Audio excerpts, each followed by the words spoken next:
Kenya versus Nepal पहले one day game की अगर हम बात करें तो जी हाँ, मैच प्रीव्यू लेकर आपके सामने हाजिर है। कुछ ऐसी चीज़ें हैं जो दोनों ही टीमों को इन वनडे गेम्स से के शुरू होने से पहले और वनडे गेम्स में करनी होंगी। वो चीज़ें क्या हैं? 3 नेपाल के लिए हैं और 3 केन्या के लिए है। वो सारा इस वीडियो में आपको जरूर पता चलेगा। और सबसे इंपॉर्टेंट बात कि दोनों की प्लेइंग 11 क्या कुछ रह सकती है इस मैच में, क्या कुछ रहे तो बेहतर है, और क्या क्या चीज़ें इस मैचेस से एक्सपेक्ट कर रहे हैं, खास करके पहले मैच की अगर हम बात करें मैच प्रीव्यू की। सबसे पहले अगर आपको बताएं तो टाइम के बारे में आप सबको पता ही है कि लोकल टाइम में ये मैच 1 बजे शुरू होगा और इंडियन स्टैंडर्ड टाइम के हिसाब से ये लोकल टाइम में 10 माफ कीजिएगा, लोकल टाइम में 10 बजे शुरू होगा और इंडियन स्टैंडर्ड टाइम के हिसाब से 12:30 बजे शुरू होना है और नेपाल के टाइम के हिसाब से 12:45 पे ये मैचेस शुरू होंगे। तो खैर सबसे पहले यहाँ पर आप बात करें अयान दोनों टीमों की प्रोबेबल 11 के बारे में, तो नेपाल की जो प्रोबेबल 11 है वो हमने आपको पहले ही बता दी। उस वीडियो में जाकर जरूर सुनिए अगर आपने वो वीडियो मिस किया है। इससे पहले हमने एक वीडियो डाला है, वहाँ पर हमने बताया कि क्या प्लेइंग 11 हम देखना चाहेंगे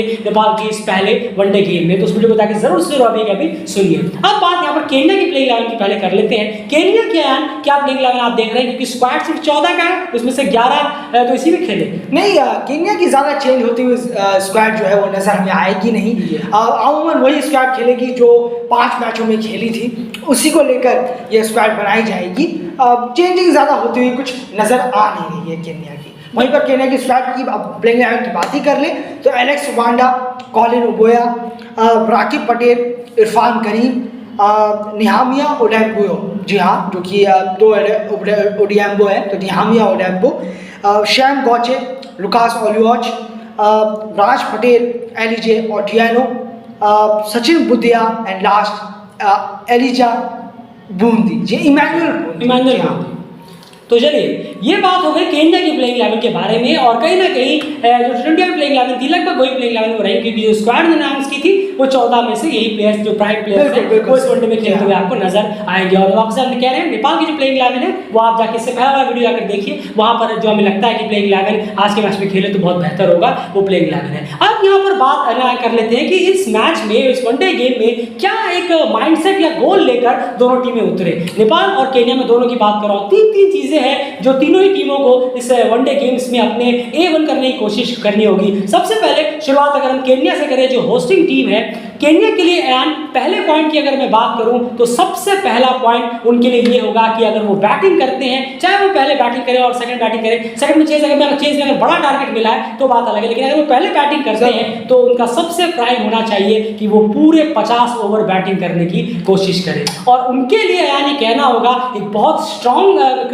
कॉम्पिटिटिव क्रिकेट टाइप का हो जाएगा अगर वो पहले बैटिंग उनकी आती है और वो 50 ओवर पूरे बैटिंग करने में कामयाब रहते हैं। बिल्कुल, और इससे बहुत ज़्यादा उन्हें मौका मिलेगा कि वो अपनी एक स्ट्रेंथ, अपनी बैटिंग स्ट्रेंथ पर काम कर सकें। जिस तरीके की नेपाल की बॉलिंग है, संदीप लामिछाने नहीं है, कोई बात नहीं, पर उनके अलावा जो, जी हाँ, करण सोमपाल है, थोड़े बहुत स्पिनर भी आएंगे और नई टीम है, पहली बार आप इनसे खेलेंगे, लड़कों का सामना करेंगे, तो फिर अलग तरीके का जो एक स्ट्रॉन्गनेस आप में आएगी जो आप आने वाले वक्त पर देख सकते हैं इनके साथ खेलकर। और आने वाली टीम को जब भी आप किसी और को इनवाइट करेंगे उनके साथ भी अगर आप ऐसी क्रिकेट खेलेंगे तो बहुत अच्छा होगा। लेकिन कैसे अच्छा होगा, उसके लिए 50 ओवर पहले आपको खेलना होगा, 35-40 ओवर का मामला नहीं, पूरे 50। बिल्कुल, सबसे पहली प्रायोरिटी केन्या की होनी चाहिए वनडे गेम्स में, खास करके पहले मैच की हम बात कर रहे हैं कि आप पूरे 50 ओवर बैटिंग करने की कोशिश करें। आप नेपाल के खिलाफ अगर 50 ओवर खेलने में कामयाब रहे और आपने अच्छे खासे रन लगाए और अच्छी चीजें की तो डेफिनेटली इसका फायदा जो है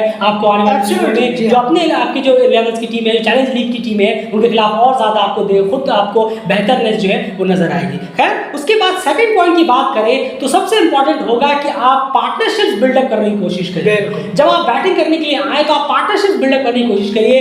50 रन की पार्टनरशिप, 60 रन की पार्टनरशिप, 70 रन की पार्टनरशिप, ऐसे अगर 2-3 पार्टनरशिप्स आप मिडिल जोन में बिल्डअप करने में कामयाब रहे तो डेफिनेटली आप अपने 50 ओवर का कोटा भी पूरा करते हुए नजर आएंगे और आपके स्कोर बोर्ड में स्कोर्स भी जो है वो बेहतर होगा। दोनों काम एक साथ हो जाएंगे। तो 50 ओवर खेलने का जो सबसे बेहतर तरीका है कि आप छोटी-छोटी पार्टनरशिप्स बिल्डअप करें। छोटे-छोटे से मेरा मतलब है 50, 55, 60, 70 की पार्टनरशिप, 20-25 की नहीं, वो T20 में चल जाता है। 50 वनडे गेम्स है तो आपको 50, 60, 70 के आसपास की पार्टनरशिप मिनिमम लेकर चलना होगा। और आप 2-3 ऐसी पार्टनरशिप बिल्डअप करने में कामयाब हो गए, आप खुद देखेंगे कि आपके 50 ओवर के कोटा जो है वो ऑटोमेटिकली कंप्लीट होता हुआ नजर आएगा। तीसरा पॉइंट जो है वो बहुत इंपॉर्टेंट है यार, और वो है नेपाल टीम को इस पहले मैच में अपनी बॉलिंग से कम ऑल आउट करने की कोशिश करें। ये तो बहुत इंपॉर्टेंट है। ये एक ओपोनेंट को अगर आपने ऑल आउट किया है तो इससे बड़ी खुशी नहीं हो सकती। चाहे अगर आपके केन्या के सामने अगर ऑस्ट्रेलिया भी हो और अगर उन्होंने 400 भी मार दिए हो और केन्या ने उन्हें ऑल आउट किया है तो फिर मानना होगा।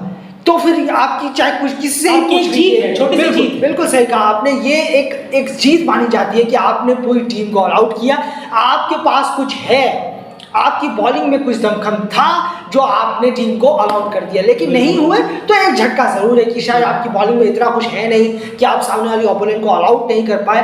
क्योंकि नेपाल की जो बैटिंग है वो थोड़ी ज़्यादा अच्छी अभी तो दिख रही है, अभी फिलहाल तो दिख रही है, पेपर में दिख रही है, लेकिन ऑन ग्राउंड क्या होगा वो हमें अभी मालूम नहीं है। तो फिर केन्या को रेडी रहना चाहिए कि ऑल आउट तो भैया हम करके रहेंगे, 50 ओवर हम आपको खेलने देंगे। बिल्कुल, तो ये हो गया केन्या की तरफ से कि केन्या को क्या 3 चीज़ें हैं जो कहीं ना कहीं इस मैच में अपने फोकस रखना होगा, सेंटर ऑफ स्टेज गोल रखना होगा। वापस से बता दें, पहला कि आप 50 ओवर पूरे बैटिंग करें अगर पहले बैटिंग आती है। दूसरा, छोटी छोटी पार्टनरशिप बिल्डअप करने की कोशिश करें तो ऑटोमेटिकली आपने 50 ओवर कोटा ऑटोमेटिक देखेंगे कंप्लीट हो जाएगा। और तीसरा, नेपाल को ऑल आउट करने की पूरी कोशिश करें। अब चलते हैं दूसरी तरफ, नेपाल की अगर बात करें तो वहां पर उनके लिए क्या कुछ इस गेम से उन्हें लेना चाहिए। सबसे पहला पॉइंट होगा कि आप 250 रन जो है का जो मार्क है उसे क्रॉस करने की कोशिश करें। देखिए, आपको अपने एवरेज के साथ साथ अपनी स्ट्राइक रेट को भी ढंग का मेंटेन कर चलना होगा। ये नहीं है कि आप वनडे गेम खेल रहे हैं तो आप 70 गेंदों में 35 मार कर बैठे हैं, या फिर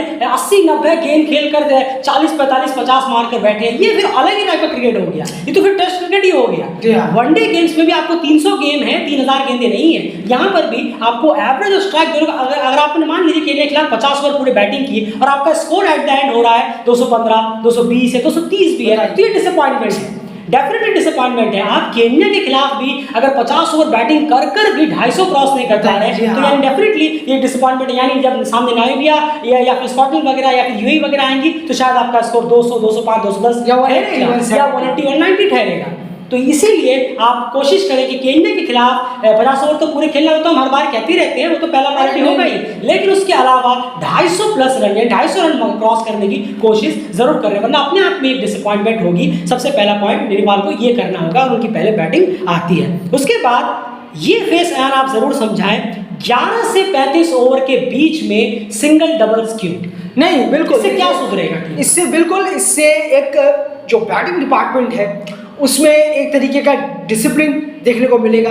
आप कितनी देर पिच पर टिक रहे हैं सीखेंगे। बिल्कुल, क्योंकि आपके पास काफी यंग बैट्समैन है। जी हाँ, नेपाल अब इस दौर से गुजर रहा है जहां पर उनके पास एक ही एक्सपीरियंस है, ज्ञानेंद्र मल्ला का बहुत अपार एक्सपीरियंस है, तो वो टिक सकते हैं, वो इतना मोमेंटम टेम्परामेंट दिखा सकते हैं, लेकिन क्या यंग प्लेयर दिखा सकते हैं? डाउटफुल है। इसको लेकर आपको 11 से 35 के बीच में सिंगल डबल बाउंड्रीज का नहीं सोचना है। जो बाउंड्रीज का सोच रहा है वो बहुत बड़ा क्राइम करेगा। इस तरीके की सोच रखनी चाहिए। सिंगल कैसे निकालूं, डबल कैसे करूं, कितना दौड़ूं, कितना अपनी फिटनेस अपने आप को चैलेंज करूं, इस मामले में ये 11 से 35 ओवर का होना चाहिए।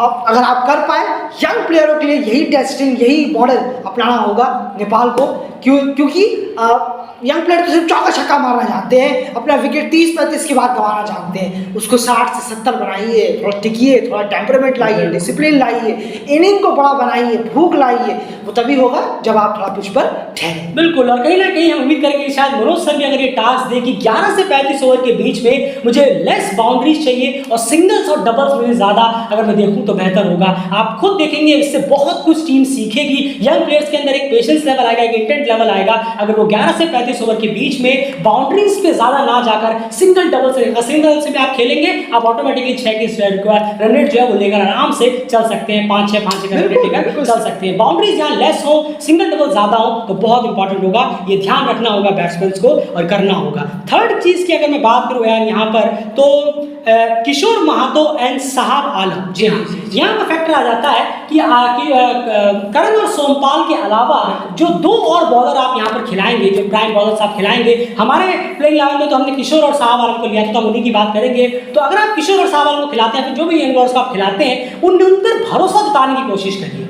देखिए अगर आप वनडे गेम्स पे इस तरह के गेम्स में अगर आप भरोसा नहीं जताएंगे इस तरह भरोसा, तो फिर वनडे इंटरनेशनल गेम्स में आप कैसे बता पाएंगे कि नहीं हमारे पास एक ऑप्शन है किशोर महतो या फिर शाहब आलम या कोई भी हम उन्हें पिक करेंगे तो वो विकेट ले लेंगे। बिल्कुल सही। आप कैसे एक्सपेक्ट कर सकते हैं? कम से कम ये वो गेम्स है जहां पर आप पूरा भरोसा उन पे जताइए और उनको ज्यादा से ज्यादा ओवर दीजिए और कोटे के पूरे ओवर उन्हें कराने दे तो बहुत बेहतर होगा। किशोर और साहब को अगर आप टीम में लेते हैं तो उनको पूरे 10-10 ओवर संदीप के एब्सेंस में 10-10 ओवर उन्हें पूरे कराने की कोशिश जरूर करें करण सोमपाल के अलावा। तो ये अपने आप में एक रिस्पॉन्सिबिलिटी आएगी, मोमेंटम आएगा और वो भी पूरे 10 ओवर अपने डालेंगे तो उन्हें भी पता चलेगा कि मैंने फर्स्ट फेज में कैसी बॉलिंग कराई, मुझे अब मैं फर्स्ट फेज में थोड़ा सा रन के लिए गया हूं तो मुझे सेकंड फेज में क्या चेंज करना है, और अगर सेकंड फेज में मुझे थोड़ा खराब गया, फर्स्ट फेज अच्छा गया था तो मैं थर्ड फेज में कैसे अपना फर्स्ट फेज का जो परफॉर्मेंस है वो दोहराऊं। फेज बाय फेज आप बॉलिंग दीजिए, शुरू में 4 ओवर, फिर 3 ओवर, फिर 3 ओवर, और लेकिन पूरे कोटे के ओवर अगर आप दें तो बहुत ज्यादा इंपॉर्टेंट होगा। ये 6 चीजें केन्या और नेपाल के मैच में हम देखना जरूर चाहेंगे केन्या और नेपाल की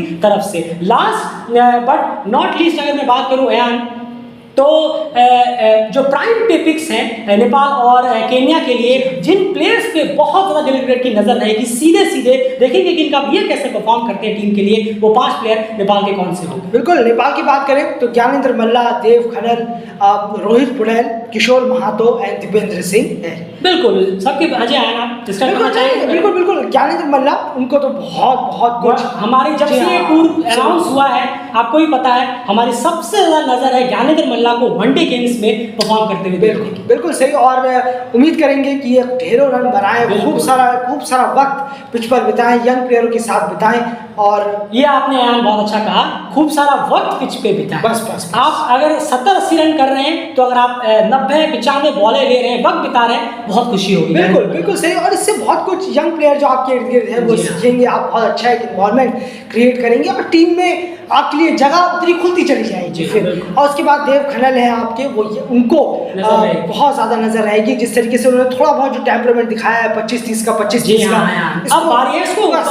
ज्ञानेंद्र मल्ला आपके साथ हैं, थोड़ा सा लीजिए उनसे, बहुत कुछ सीख सकते हैं आप, और उनकी इनिंग से सीखिए। जब वो टिकेंगे, सामने आएंगे, आपके खेलेंगे तो देखिए उन्हें कैसे खेल रहे हैं। दीपेंद्र सिंह यानी का आप क्या कहें? बिल्कुल है, जाहिर सी बात है कि उनके लिए तो हर मैच एक लिटमस टेस्ट की तरह है। जब भी वनडे गेम की बात आती है तो उनको ऑटोमेटिकली नजर रहेगी। रोहित पुड़ैल कैप्टन है तो देखना होगा किस तरह से यहाँ पर संभालते हुए नजर आ रहे हैं, और बैटिंग उनकी देखनी होगी कि इस शॉर्ट स्पेड में वो अपने आप कंट्रोल कर पाते हैं या फिर नहीं। और एक और प्लेयर किशोर महतो जी, अगर वो प्लेइंग इलेवन खाते हैं, हमारे प्लेइंग इलेवन तो जरूर होंगे, लेकिन अगर उन्हें खिलाया जाता है तो उन पर स्ट्रिक्टली सीधे नजर हमारी जरूर होगी। अन्य केन्या के 5 प्लेयर्स कौन? बिल्कुल, केन्या की बात करें तो इरफान करीम, लुकास ओलुओज, राज पटेल, आपके Raqib Patel and Colin oboe. बिल्कुल, इरफान करीम बहुत अच्छा उन्होंने टेम्परामेंट दिखाया है और टॉप स्कोरर रहे हैं। मुझे लगता भी है कि अगर शायद अगर कोई सेंचुरी यहाँ से अगर आए तो उसमें सबसे बड़े कंटेंडर इरफान करीम बिल्कुल जरूर होंगे, इसमें कोई राय नहीं है। उन्होंने वो झलक दिखाई है इरफान करीम ने। और उसकी बात करें तो लुकास बहुत ज्यादा नजर रहेगी, लेफ्ट आर्म पेसर है, 10 ओवर इस बार उनको मिलने वाले हैं, देखना होगा। नीचे हिटिंग कर लेते हैं और उनके 10 ओवर डालते हैं लेफ्ट आर्म में, तो बहुत, और वो शॉर्ट बॉल से बहुत अच्छी रखते हैं। देखना होगा किस तरह से नेपाल का टेस्ट वो यहाँ पर लेते हैं। ओवरऑल रज पटेल जो आपने देखा, spinner second highest wicket bowling है T20 आई में, बहुत ज्यादा नजर उन पे रहेगी। जब उनके पास 10 ओवर होंगे और मिड फेस होगा, कड़क धूप निकली हुई होगी, किस तरह से इनकी बॉलिंग का सामना नेपाल के बैट्समैन करते हैं। तो ओवरऑल ये था मैच प्रीव्यू में हमारे सामने। उम्मीद है कि आपको मैच प्रीव्यू पसंद आया होगा। प्लीज वीडियो को लाइक जरूर करिए, चैनल सब्सक्राइब कर लीजिए, क्योंकि वनडे की कवरेज में लगातार यहाँ पर जारी रहेगी 3 मैचेस में, और बहुत ज्यादा नजर इस वनडे गेम्स पे नेपाल टीम पे हमारी रहेगी, और साथ साथ में केन्या के कुछ बैट्समैन पे। फिलहाल इस वीडियो में बाय।